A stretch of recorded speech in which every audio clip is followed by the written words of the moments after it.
ஆன்மீக நண்பர்கள் அனைவருக்கும் வணக்கங்கள். இன்றைக்கி எதை பற்றி பார்க்க போகிறோம்னா, இந்த புரட்டாசி மாதத்தில்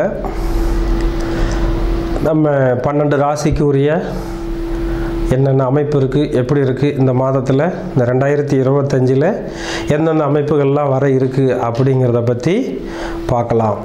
அதை இப்போ இந்த இடத்துல நம்ம உடல்நிலை எப்படி இருக்குது, வருமானம் எப்படி இருக்குது, அடுத்தது நம்ம என்ன தொழில் செய்யலாம், எதில் காதல் வருதா, இல்லது திருமணத்தில் பிரச்சனை இருக்கா, நல்லா இருக்கா, இன்னும் இந்த தொழில் ரீதியாக என்ன வருமானம் இருக்கா, செலவு இருக்கா, எதில் நம்ம அதிகமாக இன்வெஸ்ட் பண்ணலாம், பண்ண வேண்டாம் அப்படிங்கிற தன்மைகள் எல்லாம் இப்போ இந்த அமைப்பில் நம்ம கொஞ்சம் விரிவாக பார்த்து அதுக்கான என்ன சொல்யூஷன், என்ன செய்யலாம் அப்படிங்கிற தன்மையில் நம்ம இப்போ இந்த புரட்டாசி மாத பலன்களை பார்க்கலாம்.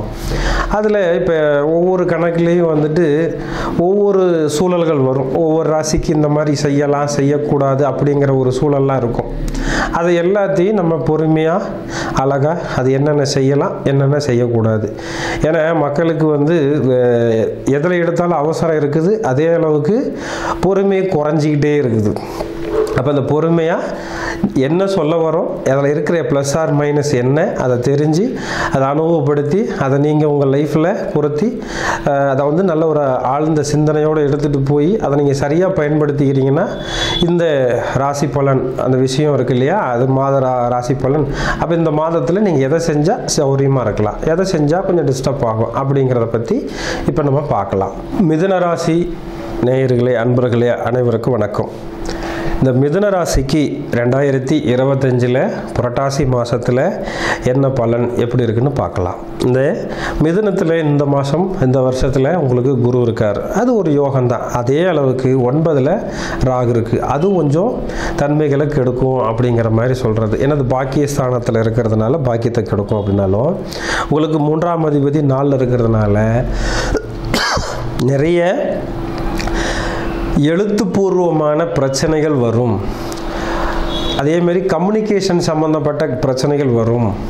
அதே மாதிரி நண்பர்களால் தொந்தரவு வரும், சகோதரர்களால் தொந்தரவுகள் வரும்.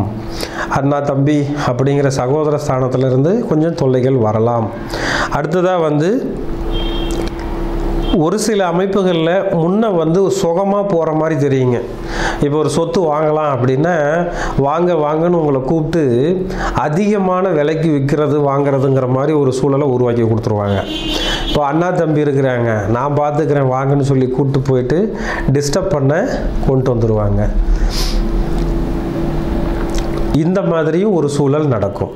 அடுத்ததாக பார்த்திங்கன்னா ஒவ்வொரு இப்போ மொபைல் இருக்குது, கம்யூனிகேஷன் பண்ணுறதெல்லாம் சிலது இருக்குது இல்லைங்களா, அதெல்லாம் நம்மளை டிஸ்டர்ப் பண்ண ஆரம்பிக்கும்.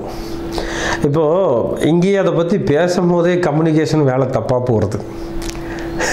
அது இயற்கை, அதை நம்ம ஒன்றும் பண்ண முடியாது. அந்த மாதிரி ஒவ்வொரு சூழல்லையும் இப்போ ஃபோனு அதாவது தொலைத்தொடர்பு அப்படின்னு ஒரு விஷயம் வருது.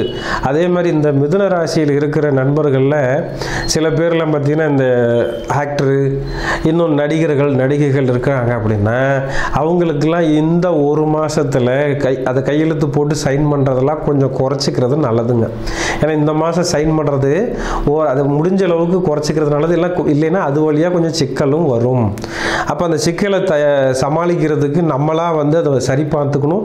சரியாக பயன்படுத்திக்கிறத நம்ம அறிவை கொண்டு சரிப்படுத்திக்கணுங்க. இது ஒரு மைனஸ். அடுத்ததாக குரு அது யோகத்தில் இருந்தாலும் உருவாக்கி ஆசையை கொடுப்பார்.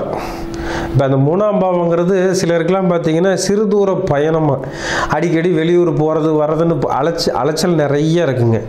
அந்த மாதிரி விஷயத்துலேயும் கொஞ்சம் கவனமாக இருக்கணும். ஏன்னா அலைச்சல் அதிகமாக இருக்கிற பட்சத்தில் ஒரு சிலருக்கு பார்த்திங்கன்னா நிறைய தொந்தரவுகளும் வருது, கீழே விழுவுறது, அடிப்படுறது, காயமாகிறதுன்னு. அப்போ அதுலேயும் கொஞ்சம் கவனமாக இருந்துக்கிறது 100% சரியாக இருக்கும். ரெண்டாவது குரு அடுத்தது அவர் செவ்வாயை பார்க்கறதுனால, ராகுவும் பார்க்கறதுனால கொஞ்சம் விபத்து வர்றதுக்கு வாய்ப்பு இருக்குது. அதையும் கவனமாக பார்த்துக்குங்க. 100% இந்த வருஷத்தில் இவங்களுக்கு மேரேஜ் சம்மந்தமாக ஏதாவது ஒரு நல்ல ஒரு பொசிஷன் வருதுன்னா 100% அவங்க சுயஜாதகத்தில் இருக்குதுன்னா தாராளமாக மேரேஜுக்கான அமைப்பு நல்லா இருக்குதுங்க. வீடு வாசல் முதல் கட்டுறதுக்கு உண்டான அமைப்பு இந்த மாதத்தில் இருக்குதுன்னா, ஏதாவது பெண்டிங் இருக்குதுன்னா அடுத்த மாதமோ இதுக்கு முன்னால் ஆவணி மாதத்துலேயோ ட்ரை பண்ணியிருந்தீங்கன்னா இந்த மாதம் நல்லபடியாக வேலை போகிறதுக்கு ஒரு வாய்ப்பு இருக்குதுங்க. அடுத்ததாக வந்து பார்த்திங்கன்னா, பொதுவாக 3ஆம் பாவத்தில் ஒரு விஷயத்தை ஸ்டார்ட் பண்ணுறோம் அப்படின்னா அது வளர்ந்துக்கிட்டே இருக்குன்னு சொல்லுவாங்க. அதனால தான் சில நேரத்தில் கடன் வாங்குறது, இந்த வீட்டுக்கு வாங்குறதுல கொஞ்சம் குறைச்சிக்கிட்டிங்கன்னா ரொம்ப சிறப்பாக இருக்குங்க. அடுத்தடுத்து நல்ல யோகமான சூழல் வரும்போது உங்கள் ஜொய சாதகத்தில் தசாபுத்தி நல்லா இருக்கும்போது நீட்டாக உங்களுடைய அந்த சூழல் சரியாக போகும். இதை மட்டும் நீங்கள் கவனமாக பார்த்துக்கிட்டிங்கன்னா போதும். மீதி நல்ல விஷயங்கள் நிறைய இருக்குது, பார்க்கலாங்க.